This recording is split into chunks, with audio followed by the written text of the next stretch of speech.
Welcome to a busted play, an illegal use of hands to the face short.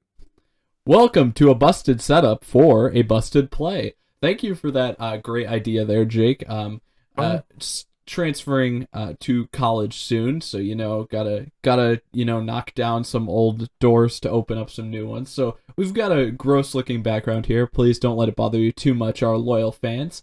But today on a busted play, I would love to discuss with you a little bit about the Ole Miss receiver that is now on the New York Jets. That I have to say, pre-draft and even during the draft, I was not too excited about. This guy is someone I thought just lacked any sort of elite traits at the receiver position when it came to just anything. It seemed like he was just mediocre across the board. And he's just a very normal body type, especially for the NFL, about 5'10", 180 pounds. And just not anything that I thought was too special watching him back on tape. The interesting thing is that now that we've gotten a little bit into camps, the only clips I'm seeing coming out of Jets camp is Elijah Moore and Zach Wilson hooking up for big plays down the field, and Elijah Moore looking extremely good while he's doing it. Should I be scared that my knocking on Elijah Moore is already over and that we should already tout him as one of the best receivers of all time?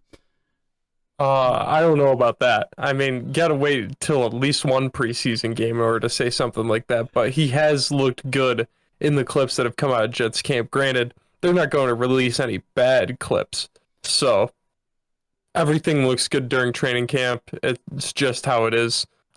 Maybe one or two fight news gets broken. It's like, oh yeah, that's the only bad thing that has happened in training camp. That's not the case. It's just like, kind of had to report on that. But it is interesting because if Elijah Moore is just a whole new retooled receiver and is elite now in route running and ability to make guys miss, which it seems like he is in these clips for Jets camp. The defense also isn't tackling him too. There's that. But you see it in like second year and third year NFL players. Like after they like get adjusted to the league, they'll retool their body and reshape it and be like have a breakout year that season. But it's nothing that you've really seen from a college player, at least like from our perspective, a guy that was like, he's not really good in this area, and then he just comes through the draft process, goes into camp, and it seems like he's automatically better at that, playing against better competition. Yeah, so what's interesting here is, like, guys last year, I can give you two. Justin Jefferson obviously came onto the scene, absolutely amazing rookie year, and just made everybody in the league go, wow, I can't believe that guy had that type of season. But also, I mean, it just seemed like everything he did, his entire game, just like all the stuff I was worried about him having trouble with, completely collapsed, like it was gone. The main thing was that I didn't think he was getting enough separation in college. And you know what? I swear in all those Minnesota Vikings highlight reels, he was the most open player in the like on the field.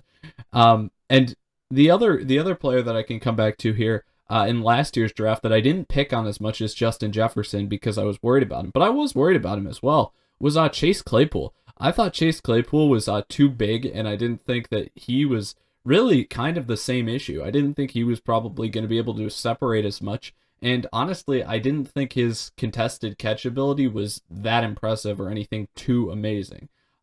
Both those things, he looked like he got faster, and he was able to make some spectacular catches in coverage last season that really impressed me. Both those guys obviously way outperformed anything I thought they were going to be able to do when it came to the NFL. And even though it was only 1 year later, they just felt like completely different players to me from where they were in college and where they are once they actually stepped on an NFL field.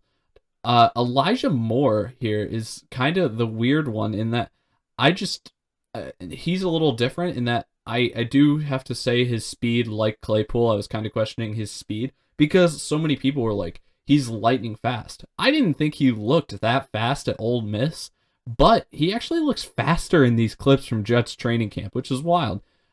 Maybe it's because it's either light padding or no padding. But I mean, he also looks really agile, even more so than he did look in Mhm. college. Um, and I'm just wondering, am I always going to be able to have at least one receiver every year that I say I don't get this guy, and then he comes into the league and absolutely shows off? I mean, maybe I'm getting to cover my butt a little here before we even get to the season, Yeah. but I mean, geez, he's already looking good in camp, and he's already like making me like change my mind, and we haven't even seen him play in a game. Yeah, I mean, for Ole Miss receivers, you're kind of critical. I mean, you were probably the only critical person I heard about DK Metcalf during the 2019 draft. Just everyone's like, this dude's a specimen. He's gonna be great. And then all I hear you say is like, yeah, if you just want a guy that can run a streak or a curl, like that's all he's good at. He's not gonna like make you miss or anything. And then, kind of covered your butt and all that. It was like, well, he is a physical specimen because you did admit that. Like, the dude is like gigantic and fast, but he can only run two routes, which still kind of does. But uh, I just you just have a critical eye for receivers, I guess. I just wish we could go back and take another look at AJ Brown, because I really don't even remember looking at AJ Brown like at all while he was at Ole Miss. I just remember the entire conversation revolving around DK Metcalf and how that impacted like everybody's thoughts. I would love to go back and see what everybody thought about AJ Brown. We probably should in the future. And we definitely need to go back in the future and just analyze, like, especially at the end of this year, go back and analyze what we said about prospects last year, this year for now, but just to see how right or wrong we were about certain people, because that's always a lot of fun. Reanalyze and you know, hopefully we can be right about most guys, especially the ones we're critical of, because being critical is harder to do than being kind. It's usually easier to be kind to Oh guys. yeah, yeah. I mean, if I had it my way, I'd be wrong about every single guy and just think that they're all studs. Have no criticisms. Well, I mean, who's the guy that you said? Who is your least favorite prospect who was like a decently high pick this year? I'm calling you out here. Zach Wilson. Oh boy. Wow. Okay. That's still more than I me. mean, I mean, I was critical, but not that critical. That's tough. Now we're definitely gonna have Jets fans going wild because we got the two of them there. They ended up on the same team. I still wish Elijah went to Philadelphia though, because I think that was a match made in heaven. But that's okay. I'll get over it. Um, yeah. is there anyone else that you think I completely missed on? Because I'm already saying, man, it feels like I got him completely wrong. Uh, I don't know. Maybe like not that you were low on Trevor Lawrence, but just like the fact that you weren't as high as everyone. That might be it too. Okay. Because I like I think it's controversial for me to have him as the number two quarterback. You had him as the third quarterback, so Yeah. that'd get a lot of people up in arms. Yeah, I know. It's okay though. Well, the nice thing about doing quarterbacks is you got at least 4 years to put together a resume for quarterbacks. It seems like, or at least three, at bare minimum three. And by that point, everybody will forget. Like if you have a breakout star at some other position and you said he was crappy, I feel like they'll be coming for us by our throats immediately. But quarterback, I got some time on. Oh yeah, You all set? yeah. Still got that waiting period. You all set? Yeah, I think we can cut it here.